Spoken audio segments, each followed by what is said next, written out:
22편 26절 말씀 봉독합니다.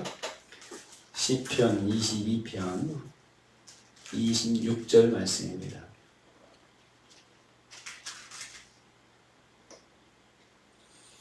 같이 봉독합니다. 겸손한 자는 먹고 배부를 것이며 여호와를 찾는 자는 그를 찬송할 것이라. 너희 마음은 영원히 살지어다. 아멘. 아멘.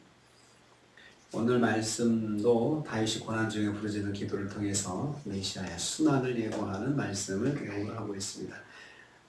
시편 22편 메시아 순환장에 대한 마지막 부분이 되겠습니다. 다윗은 고난 중에 소망을 가지고 있다고 말씀합니다. 겸손한 자가 배부를 것이며 라고 했습니다. 그래도 하나님 앞에서 겸손함이 있어야 함을 말씀합니다. 앞에서 얼마나 고난이 혹독했는지 우리는 묵상을 했습니다. 자기 뼈가 몇 개인지 보일 정도로 수치를 당하고 그리고 또 고통을 당하는 삶. 기도해도 응답이 없고 고난은 멈출 줄 모르고 줄어들 줄 모르는 고난 가운데 그래도 하나님을 바라보고 기도하는 소망을 하나님께 두고 있는 것을 봅니다. 겸손하다, 겸손하다. 겸손하게 하나님을 바라본다는 것입니다. 환난은 쉬지 않고 다윗에게 다가왔습니다. 그래도 다윗은 하나님 앞에서 자신을 겸손하기를 놓지 않았습니다. 여기서 겸손한다고 하면서 문맥상 하나님을 의지하고 하나님의 뜻에 순종하는 것을 겸손이라 말을 합니다. 우리가 내 마음대로 안 되고 내 뜻대로 안 되면 그냥 내 생각대로 할 때가 있잖아요. 그렇게 해도 안 되는데 어떡할 거야 하면서 내가 하고 싶은 대로 하자라고 그렇게 자포자기 할 수 있거든요. 그런데 다윗은 그 속에서 하나님의 뜻을 놓지 않았습니다. 하나님을 의지하는 것을 놓지 않았습니다. 하나님의 뜻에 순종했습니다. 환난 중에도 하나님의 뜻을 받드는 것, 이것이 겸손입니다. 그래도 제 우선순위로 하나님 뜻이 뭘까? 어떻게 하나님이 기뻐하실까? 내가 이런 상황에서 뭐라고 말을 해야 하나님이 기뻐하실까? 또 하나님을 내가 욕되게 하지 않을까?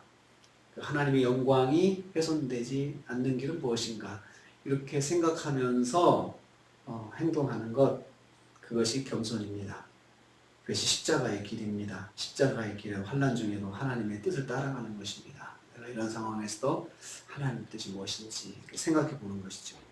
두 번째로 다윗은 환난 중에 쉬지 않고 여호와를 찾았다고 했습니다. 여호와를 찾는 자는 그를 찬송할 것이다. 여호와를 찾는다는 것은 여호와의 도우심을 구하고 의지하는 것을 말합니다.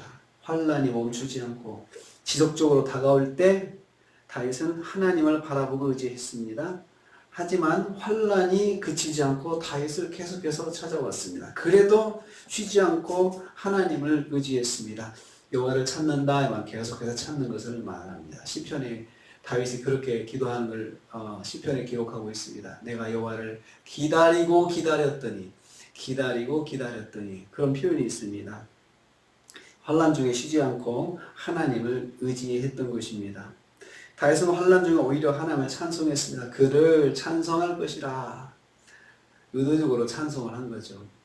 입에서 탄식이 나오고 원망이 나오고 불평이 나오는 걸 어떻게 붙잡을 수 있을까? 찬송으로 그걸 막은 거죠. 찬송으로 막은 거죠. 입을 가만히 놔두면 그 목구멍에서 올라오는 불평과 불만과 탄식을 어떻게 막겠습니까? 고통 중에 있는 분들이 자연스럽게 나오는 환난, 그 원망을 어떻게 막을 수 있겠습니까? 다윗은 이렇게 했습니다. 찬송할 것이다. 찬송으로 그 막았습니다. 가만히 입을 놔두면 입에서 원망이 나오니까 또 말할 수 없는 또 탄식이 나오니까 그것을 찬송으로 막았습니다. 찬송하였습니다. 환난 중에 오히려 하나님을 찬송했습니다. 다윗 자신을 인도하신 하나님을 찬양했습니다. 하나님의 이름을 높여드렸습니다. 하나님 영광 받으십시오. 하나님 영광 받으소서. 고난 가운데 함께 하시는 주님을 찬양합니다. 그래도 주님은 함께 하시는 것을 제가 믿습니다. 그러면서 그 입을 가만히 놔두지 않았습니다. 욥도 그랬습니다. 십자가의 길은 환난 중에도 여호와를 높여 찬양하는 것입니다. 다윗은 환난 중에 소망을 하나님께 두고 항상 기도했습니다. 그래서 이제 그는 찬송하고 했고 하나님을 또 하나님께 겸손했고 이렇게 했죠. 그래서 이 말씀을 보면서 로마서 12장 10절 말씀이 생각이 났습니다. 사도 바울은 복음의 길을 가는 성도에게 이렇게 권면했습니다. 소망 중에 즐거워하고 환난 중에 참고 기도에 항상 힘쓰라고 권면했습니다. 그러니까 이 다윗이 체험한 것 바울도 체험을 했습니다. 그래서 다윗도 말할 수 없는 고난 가운데 복음을 증거했잖아요. 그래서 그가 그렇게 성도에게 권면했던 것입니다. 환난 중에도 인내하며 소망을 하나님께 두고 하나님을 의지하는 기도를 쉬지 말라는 권면입니다. 참 그러기가 쉽지 않습니다. 그러기가 쉽지 않죠. 어떻게 그 속에서 찬송이 나올 수 있겠습니까? 그래도 하나님을 의지할 수 있겠습니까? 그렇지만 믿음의 길은, 십자가의 길은 고난 속에서도 하나님을 바라보는 것도 훈련입니다. 그걸 하나님께 훈련하실 때가 있습니다.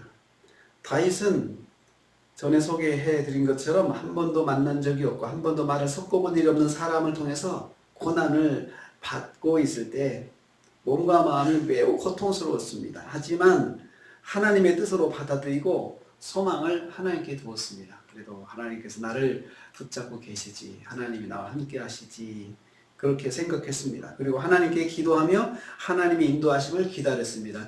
그래도 하나님의 인도하심을 기다렸습니다. 그래도 기다렸습니다. 믿음 생활하면서 그래도 하나님 의지해야 합니다. 이 말이 참 어렵습니다. 그래도 하나님께 기도해야 합니다. 그래도 하나님께 소망을 둬야 합니다. 그래도 찬송을 쉬지 않아야 합니다. 이런 삶이 성도의 십자가 길임을 보여주었습니다. 이것을 고스란히 주님께서 십자가에서 다 보여주셨습니다. 십자가상에서 다 보여주셨습니다. 그래도 하나님을 의지하는 것.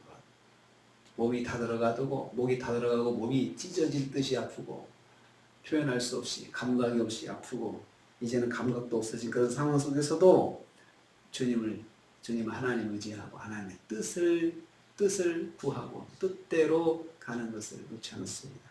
십자가의 길은 모든 상황 속에서 소망을 하나님께 두고 하나님을 의지하는 것입니다.